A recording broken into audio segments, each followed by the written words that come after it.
For a century, this has been the picture of the successful North American city. A dense core of steel and glass, surrounded by sprawling suburbs. A model built for the age of the automobile and the 9-to-5 office. But this model is breaking. And what's emerging in its place will fundamentally change how we live, work, and connect. The future city won't just look different. It will function differently. Welcome to North American Life. Today, we're peering into the next few decades to explore the future of our urban landscapes. We're not just talking about flying cars. We're talking about 5 shocking shifts that will redefine the very DNA of our cities. Our first shift is a radical redesign of urban geography, the 15-minute city. The concept is simple: everything you need for your daily life, work, groceries, school, healthcare, and leisure should be accessible within a 15-minute walk or bike ride from your home.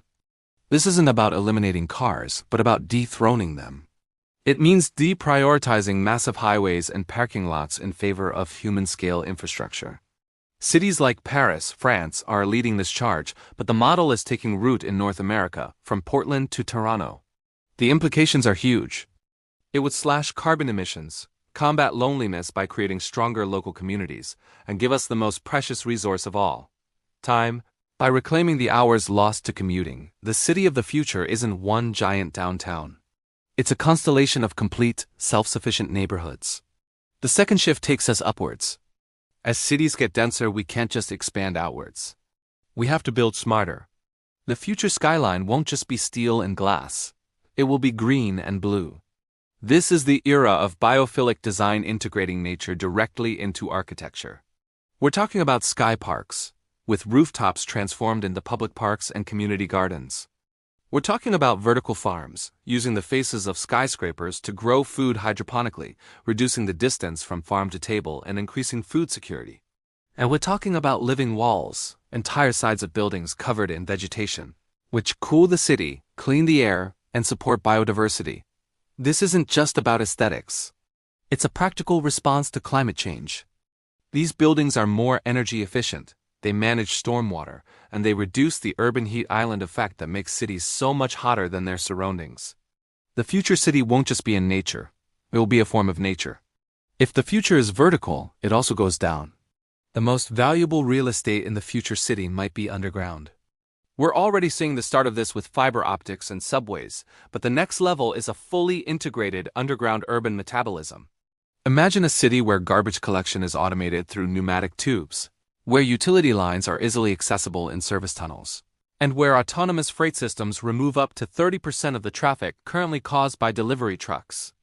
The streets above become cleaner, quieter, and safer for people. This shift is about hiding the guts of the city to reclaim the surface for human life. It's about efficiency, resilience, and fundamentally rethinking what we use our precious street-level space for. Now for a shift born from crisis. The rise of remote and hybrid work has left a giant question mark over the traditional central business district. What do we do with all this empty office space? The answer isn't demolition, it's creative conversion. We are on the cusp of an adaptive reuse revolution. We'll see office to residential conversions, turning empty cubicle farms into much-needed housing, bringing 24/7's life back to dead downtowns. We'll see mall to community hub conversions, transforming dying shopping malls into mixed-use spaces with libraries, clinics, and senior centers. And we'll see a deconstruction economy, focusing on carefully dismantling buildings to salvage and reuse materials, rather than sending them to the landfill. The future city won't be built from scratch. It will be retrofitted and reprogrammed. It will be greener, more efficient, and more interesting because it will carry the layered history of its past uses. Our final shift is one you can't see, but that will underpin everything: the Sense City. Urban infrastructure will be embedded with a network of sensors, creating a constant, real-time feedback loop. This Internet of Things network will allow for hyper-efficient management of resources. It can direct self-driving buses to areas of high demand, identify water main leaks before they become catastrophic, and provide data to optimize public transit routes in real time. But this comes with a massive caveat: data privacy and security. The city of the future will have to navigate a tightrope between using data to improve quality of life and becoming a surveillance state. The great urban challenge of the 21st century will be building a smart city that is also a just city. So, what is the future of the North American city? It's a 15-minute neighborhood, a vertical ecosystem, a subterranean network, a repurposed downtown, and a sensed environment. But this future isn't inevitable. It's a choice. It will be built by the policies we enact, the technologies we adopt, and the values we prioritize. The city of the future can be more sustainable, more equitable, and more human-centric than ever before. But it requires us to be active architects of that future, not just passive passengers. Which of these shifts are you most excited or concerned about? Let us know in the comments below. If you want to stay informed on the forces shaping North American life, please help us by liking this video, subscribing, and hitting the notification bell. Thanks for watching.